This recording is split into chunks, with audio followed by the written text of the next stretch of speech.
ለመጀመሪያ ጊዜ ደዌ ወደ ምድር የመጣው በምን ምክንያት ነው ካላችሁኝ ጾም በመሻር ነው። በሽታን ወደዚህ ዓለም ያመጣው ምንድነው ካላችሁኝ ጾምን መሻር በለስን መብላት ነው። ጾም ስንሽር ደዌ ወደዚህ ዓለም መጣ ማለት ነው። አሁን ሳይንሶችም ሰምተዋል አይደል? ሰምታችኋል አይደል? ሰው ቢያንስ እስከ ስንት ሰዓት መጾም አለበት ብለዋል። ጾም አሁን ለካንሰር መድኃኒት አይነተኛ ፈውስ ነው። ሰምታችሁ እንደሆነ ሂዱና ሐኪሞችን ጠይቋቸው ማለት ነው። የሚጾሙ ሰዎች ከሚጾሙ ሰዎች ስንት ፐርሰንቱ እንዳላችሁ አላጠናሁትም። ፐርሰንቱን ረስቼዋለሁ፣ ወሬ ሰምቼ ስለሆነ ማለት ነው፣ ሐኪም ስላልሆነ። ከፍተኛ ከካንሰር ጤና የሆኑ ሰዎች ጾመኛ ሰዎች ናቸው። ስለዚህ የሚበልስ አሁን ኮሌስትሮል የሚባል በሽታ ታውቃላችሁ አይደል? ምንድን ነው የሚያመጣው? እሱ መብላት እኮ ነው። 24 ሰዓት መብላት ማለት ነው። ስለዚህ ጾም ጤናን ይሰጣል፣ የጤና ምንጭ ነው። አሁን ወደ ነፍሱ ሳንሄድ ነው ወደ መንግሥተ ሰማያት ምናምን እሱን ተውትና በምድር ጤነኛ ሆኖ ለመኖር በራሱ ጾም ነው፣ መብል ነው በሽታን ያመጣብን ማለት ነው። እያንዳንዱን ተመልከቱ፣ እያንዳንዱን ደዌ የሚቀሰቅሰው ምንድን ነው? በሽታ ነው። ቆይ ሐኪሙ መጀመሪያ ሕክምና ሲጀምር ምንድን ነው የሚለው? በሽታው ሲነሳ የቀሰቀሰብህን ምግብ አጥንተህ ከዚያ ተቆጠብ አይደለም እንዴ? መጀመሪያ የሚለው እኮ ማለት ምክንያት ለበሽታ ጨጓራ አሞኛል ካልክ በምን እንደተነሳበት አስታውሳለህ? ሲነሳ የበላው ምግብ ምን ነበር ነው የሚለው ማለት ነው። የምግብ የበሽታችን ሁሉ ምንጭ ነው። ስኳር ቢያበዛ ሰው ምን ይሆናል? አንዱን ይሆናል። ምን አውቃለሁ? አንዱን ቢያበዛ ምን ይሆናል? አንዱን ይሆናል። ሐኪም እንደሚያውቀው ማለት ነው። ስለዚህ መብል የደዌ ምንጭ ነው፣ የደዌ ምንጭ ነው። ጾም ደግሞ የጤንነት ምንጭ ነው። ስለዚህ አባታችን አዳም በሽታ ይሰልጥንብህ ተባለ። ይኸው ራስ ፍልጠት፣ ሆድ ቁርጠት በበሽታ ምክንያት የመጣ ነው ማለት ነው። በጾም መሻር ምክንያት የመጣ ነው። ሌላው ደግሞ ምንድን ነው? ፍቶታት እኩያት ኃጣው እርኩሳት ይሰልጥኑብህ ማለት ነው። እሾህ ይብቀልብህ የተባለው ሶስተኛው ጾምን በመሻር ያበቀልነው እሾህ ምንድን ነው? አንደኛው ተመልከቱ፣ ምን ሆነ? ደዌ ሆነ ማለት ነው። እንደገና ደግሞ በምድር ላይ ስደተኛ መሆን፣ ይሄንም ጾም መሻር ያመጣው ነው። ሶስተኛው ደግሞ የህሊና መታወክን የሚያመጣው መብል ነው። ጾመኛ ሰው ርቱ ህሊና ነው ያለው። እዩት፣ በአብይ ጾም የሚኖራችሁን ህሊና እና በባለ 50 ውስጥ ያላችሁን ህሊና መርምሩት ራሳችሁ ማለት ነው። በአብይ ጾም ጸጥ ያለ የተሰበሰበ ህሊና ነው የሚኖረን። ብዙ ጊዜ አይታችሁ ከሆነ ሰው ምን ይላል? በአብይ ጾም ነው ጉባኤ ማዘጋጀት ይላል። ለምሳሌ ሰው ሰበካ ጉባኤውን ስትሰሙት ማለት ለምን ሲባል የዚያን ጊዜ የሰው ህሊና ይከተታል። መብላያችሁ በታይ ነው በእውነቱ ማለት ነው። ይሰጥማል። ሊቁም እንደተናገረው ሆድ መርከብ ነው ተባብለን ይል እንዴ? ሆድ መርከብ ነው።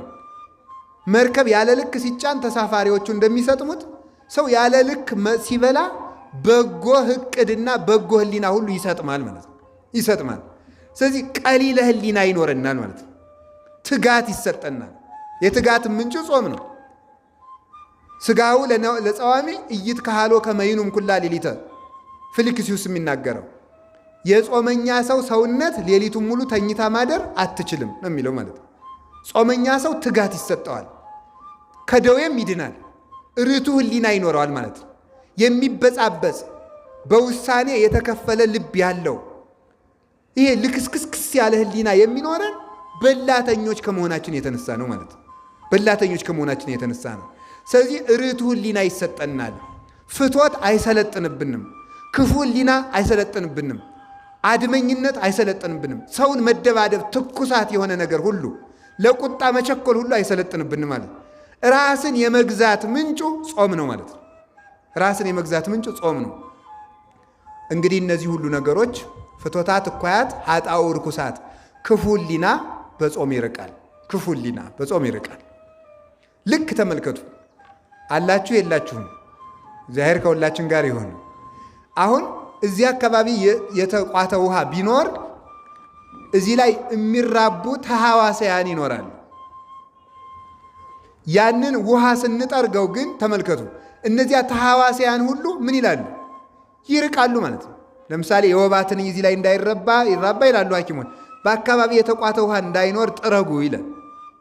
ይሄ ሳይንሳዊ አድርገውት ነው። በእኛም በቤተ ክርስቲያን ኦሪት ዘፍጥረት ላይ ያለ እኮ ነው። እግዚአብሔር መሬት ጥሩ ዘር እንድታበቅል ከማድረጉ አስቀድሞ ምንድን ነው ያለ?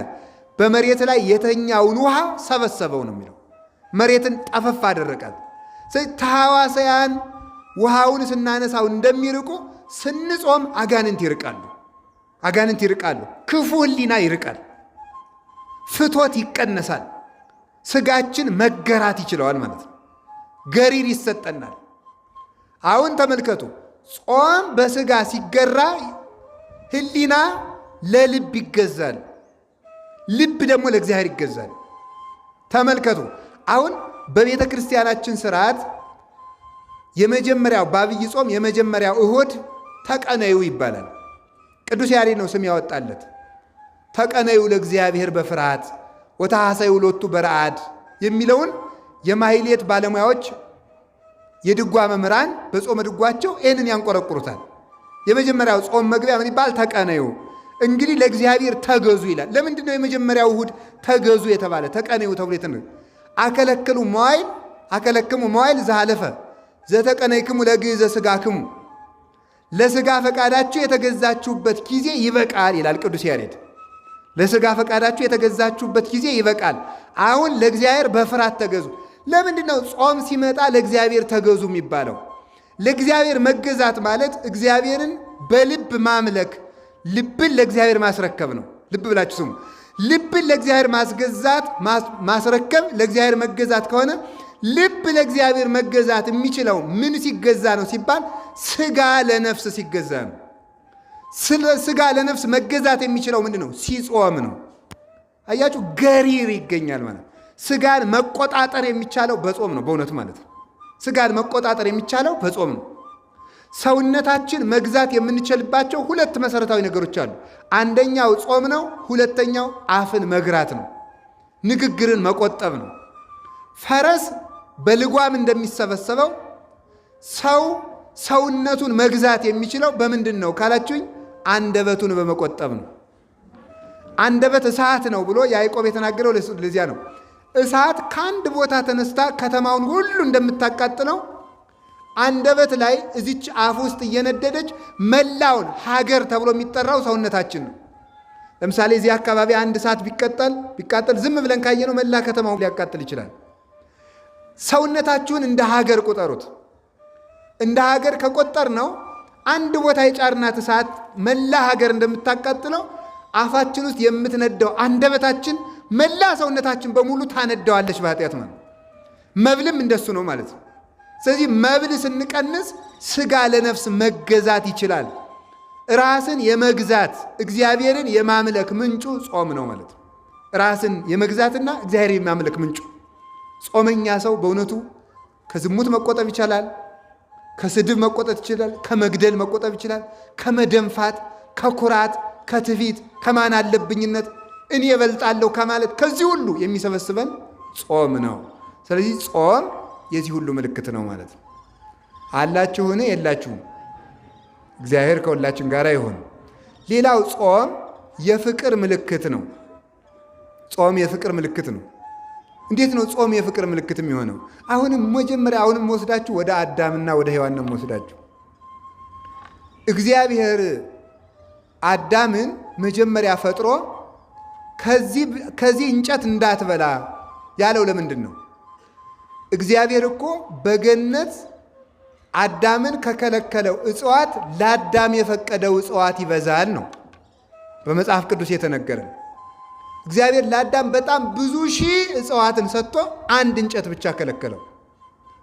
ለምንድን ነው ተብሎ ሲነገር ያችን እንጨት የማይበላት አዳም እግዚአብሔርን በመውደዱ ምክንያት ነው። ያችን እንጨት ሲበላ ግን ከእግዚአብሔር ይልቅ ይችን እንጨት እመርጣለሁ ማለት ነው። በመብል ምክንያት ከእግዚአብሔር ጋር ተጣላ ማለት ነው። እግዚአብሔርን መናቅ፣ እግዚአብሔርን አለማክበር፣ እግዚአብሔርን መጥላት ነው ያችን መብላት። ምክንያቱም እኔን ማክበርክን የማውቀው ይችን በለስ ካልበላህ ነው። እኔን መውደድክን የማውቀው ይችን በለስ ካልበላህ ነው ብሎ ነው እግዚአብሔር ያችን እንጨት የሰጠው።